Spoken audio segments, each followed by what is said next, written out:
Hey guys, this is Mark here from PFT, and the other day Apple took to stage to launch some new products, so I thought I'd make a quick video covering some of those products for you now.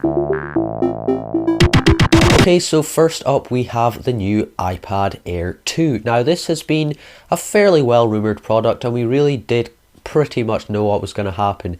Now overall there are a lot of nice improvements in this, but overall it really isn't too big of a change over the previous iPad.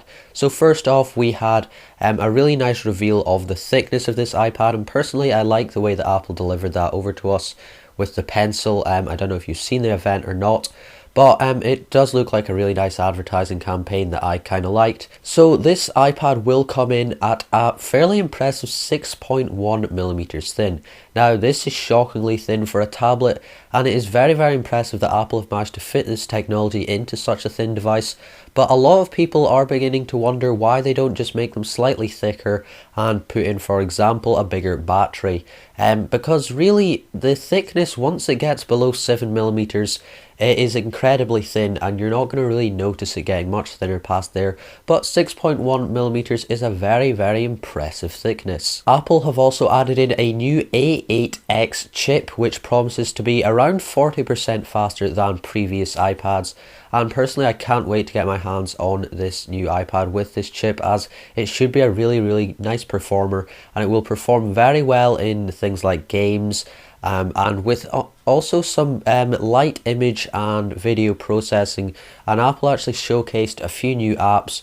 One was a photo app and one was a video editing app that worked on the new iPad, which do look really nice, and I will probably be checking those apps out very soon because they looked very impressive and are technologies that I haven't really seen too much in tablet form before. Apple also did a lot of speaking about the new cameras in this device. Now personally, I am someone who believes that iPads simply aren't meant to take photos. If I need to take a photo, I'll either use my camera or my phone. Personally, I think you look a bit stupid using an iPad, but of course if you want to take photos on your iPad, then it is certainly great. So they have added a new 8 megapixel sensor, which while it isn't as good as some other cameras, it will definitely get the job done.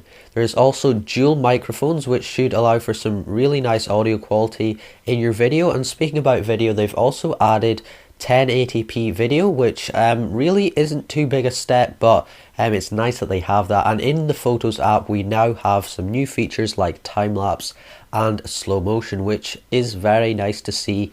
Personally, I don't think I would be using that too much, but again, it's nice to have that feature.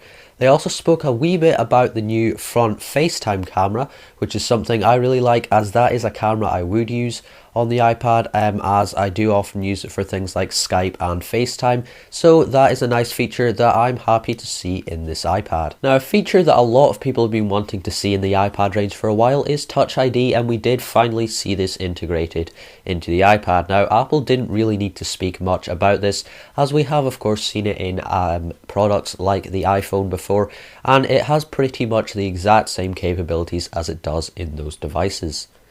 The iPad will start off at $499, which is at a fairly good price. There are much cheaper options out there in Android tablets, but overall for what you're getting, $499 is not too bad a price. Not only that, but it will be on sale today, which is nice, and I hope I can get my hands on it as soon as possible to possibly give you guys some more content on this.